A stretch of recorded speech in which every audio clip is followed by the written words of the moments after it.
नमस्कार, मैं विक्रम और आप देख रहे हैं जर्नलिस्ट यूपी लाइव न्यूज। देश दुनिया की तमाम बड़ी खबरों को देखने के लिए हमारे चैनल को तुरंत सब्सक्राइब करें और कमेंट बॉक्स में अपनी अमूल्य राय जरूर दें। आइए आपको दिखाते हैं इस वक्त की सबसे बड़ी खबर। अमित शाह के बयान पर महिला सांसदों की प्रतिक्रिया। बोली, अफसोस की बात है कि उन्हें इस्तीफा देना चाहिए। अमित शाह राज्यसभा में अपने भाषण के दौरान कहा कि आजकल अंबेडकर का नाम लेना एक फैशन बन गया है। अंबेडकर अंबेडकर अंबेडकर, इतना नाम अगर भगवान का लेते तो 7 जन्मों में स्वर्ग मिल जाता। इस बयान पर लोकसभा की महिला सांसदों की प्रतिक्रिया आई। समाजवादी पार्टी नेता इकरा मुनव्वर हसन ने कहा कि ये बेहद अफसोस की बात है।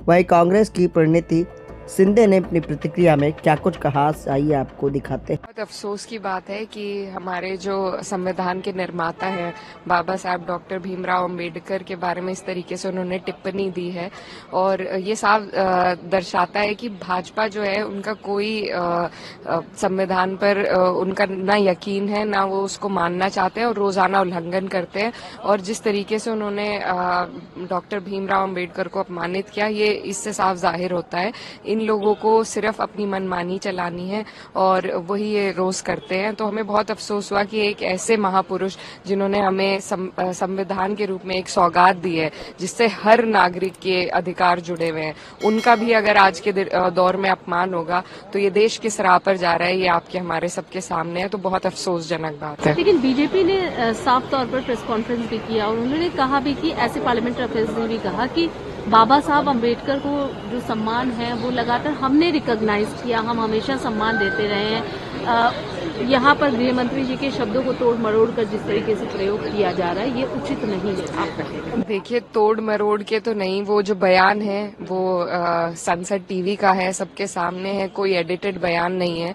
तो जिस तरीके से उन्होंने कहा और क्या उनकी मंशा उसके पीछे थी, वो उस बयान से साफ जाहिर होती है। कोई तोड़ने मरोड़ने की बात नहीं है। ये इससे यही दर्शाया जाता है कि इन लोगों का कोई सिर्फ क्योंकि विपक्ष हमेशा संविधान की बात करता है तो उसके जवाब में इन्हें झुकना पड़ता है, लेकिन इनका जो असली मन है, जो इनके मन में जो कालिक है, वो इस बयान के माध्यम से सबको दिख रही है। बीजेपी और आरएसएस जिन्होंने हमेशा तिरंगे और संविधान से नफरत की है, जिन्होंने हाल ही तक तिरंगा फैलाया नहीं था, हॉइस्ट नहीं किया था, जो संविधान को बार बार बदलने की आवाज करते हैं, जो 400 पार का नारा था वो संविधान बदलने के लिए लाया था, लेकिन अनफॉर्चुनेटली उनको 400 पार मिला नहीं। तो तब उनको समझ में आया कि नहीं, अभी संविधान की बात करनी चाहिए। तो अभी संविधान के ऊपर प्यार करने का शो कर रहे हैं, लेकिन ये सिर्फ शो है। वो कल हमें पता चला, जो दूध का दूध पानी का पानी कल हो गया। और जो अंतर मन से अमित शाह जी ने बात की उनके कि बाबा साहब जो कहते हैं अगर उतनी ही बार भगवान का नाम लेते थे तो स्वर्ग प्राप्त करते थे, इसकी हम कड़ी निंदा करते हैं। बाबा साहब, संविधान, संसद, लोकतंत्र का इतना बड़ा अपमान अगर इस देश का के गृह मंत्री कर रहे हैं तो हम उन्होंने माफी मांगनी चाहिए और रेजिग्नेशन भी देना चाहिए।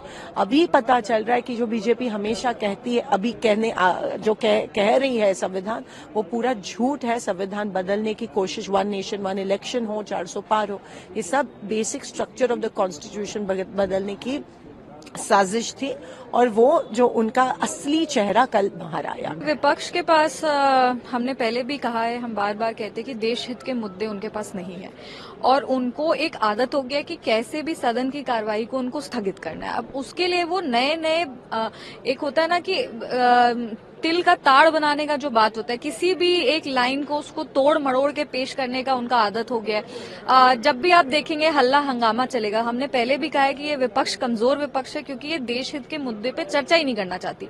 जब हम संविधान पे भी चर्चा कर रहे थे तब भी ये संविधान एक इतने भाषण हुए, लेकिन संविधान शब्द उनके किसी ने भी संविधान के बारे में कुछ नहीं कहा। और जहां तक रही बात बाबा साहब अम्बेडकर जी की, तो हम लोग बार बार कहते कि कांग्रेसी आज उनको एक पॉलिटिकल मुद्दा बना करके बार बार पेश करने का प्रयास करते हैं, लेकिन उनको कभी भी सम्मान उन्होंने नहीं दिया। हर बार उनको अपमानित करने का काम किया गया। संविधान सभा जिस सेंट्रल हॉल में जहां पे चर्चा हुई, जहां पे संविधान हमारा तैयार हुआ, वहां पे उनकी चित्र तक को कांग्रेस ने लगने नहीं दिया। जब भारत रत्न देने की भी बात आई तो अपने 2 प्रधानमंत्री को उन्होंने भारत रत्न दिया, पर बाबा साहब को उन्होंने भारत रत्न नहीं दिया।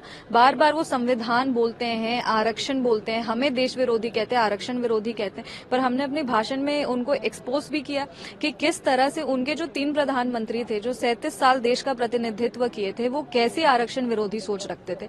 आप अगर आज बाबा साहब की बात करते हैं तो आपने तब बाबा साहब की बात क्यों नहीं की जब आपके ही प्रधानमंत्री लगातार दलितों के खिलाफ और आरक्षण के खिलाफ अपने ऑन रिकॉर्ड स्टेटमेंट देते थे।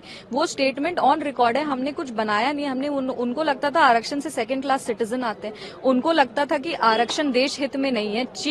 अपने मुख्यमंत्रियों को उन्होंने चिट्ठी लिखी थी, जवाहरलाल नेहरू जी ने, कि आरक्षण के खिलाफ अपना आवाज उठाइए और आरक्षण क्यों नहीं होना चाहिए। तो ये तो आज हमें विपक्ष से पूछना चाहिए कि आप उनको आज राजनीतिक एक मुद्दा बना रहे, पर जब सही में सम्मान देने की बात थी, आप तो किसी भी अपने कार्य से ना आपके जो व्यवहार है उससे कहीं भी आपके बाबा साहब के तो आप फॉलोअर्स नहीं लगते। लखनऊ में अब अपना आशियाना बनाना हुआ आसान, नई साइड का शुभारंभ। आपको बता दें कि लखनऊ के पुलिस फॉरेंसिक लैब दरोगा खेड़ा कानपुर रोड एयरपोर्ट के पास गेटेड कॉलोनी में प्लॉट देने के लिए दिए गए नंबर पर संपर्क कर सकते हैं। New site Daroga Khera Kanpur road near airport RCC road, नाली, बिजली, पार्क, सारी सुविधाओं के साथ गेटेड वीवीआईपी सोसाइटी के साथ सस्ता और अच्छा नई साइट का शुभारंभ। तो अभी बुकिंग के लिए दिए गए नंबर पे संपर्क करें।